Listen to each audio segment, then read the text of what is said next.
Top quality और consistent performance के लिए सिर्फ सिल्वर पंप। टॉप क्वालिटी और कंसिस्टेंट परफॉर्मेंस के लिए सिर्फ सिल्वर पंप, नाम याद रखना। 16 तारखेला नागपुरात काँग्रेसची सद्भावना यात्रा आहे। आपल्यासोबत काँग्रेसचे शहराध्यक्ष आमदार विकास ठाकरे आहे। भाऊ, काय उद्देश आहे या सद्भावना यात्रेचा?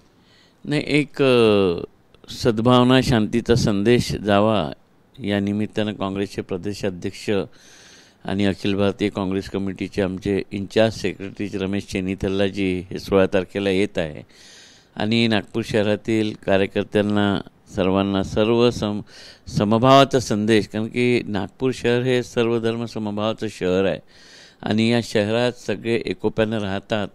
तर एक शांती यात्रेच्या माध्यमातून एक संदेश देण्याचा प्रयत्न आमच्या पक्षश्रेष्ठींचा आहे आणि मला वाटते सर्व कार्यकर्ते त्यासाठी तयारीला लागला आहे आणि शिवाजी पुतळ्याला माल्यार्पण करून ही यात्रा राजवाडा पॅलेसपर्यंत नेण्याचा आमचा संकल्प आहे आणि या माध्यमातून जे नागपूर शहर आहे, जे जसं होतं शांत तसंच राहू, नागपूर शहराला कोणाची नजर न लागो, नागपुरात जेही काही घडलं असेल ते पुन्हा घडू नये ही जबाबदारी सर्व पक्षाची आहे, काँग्रेस पक्षाची आहे आणि इतर पक्षांची सुद्धा आहे आणि आमची जबाबदारी म्हणून आम्ही हा संदेश नागपुरात देण्यासाठी या नेत्यांच्या मार्गदर्शनाखाली ही यात्रा करत आहोत। सभा पण होणार आहे, काँग्रेसचं शक्ती प्रदर्शन तर नाही ना? नाही, शक्ती प्रदर्शन नाही आहे। आता ही यात्रा निघाली तर त्याचा समारोप करायचा म्हणून एका जागीच सगळ्यांचं थांबून समारोप करणार आहे।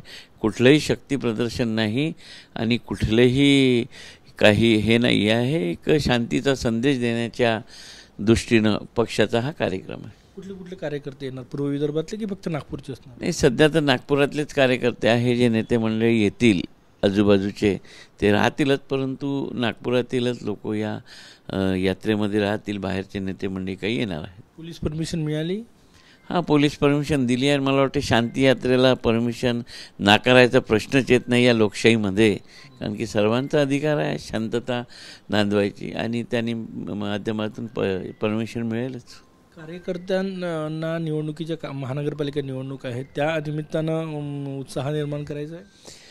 नाही, कार्यकर्त्यांना महानगरपालिकेचा उत्साह हा लोकसभा आणि विधानसभेच्या आधीपासूनच आहे।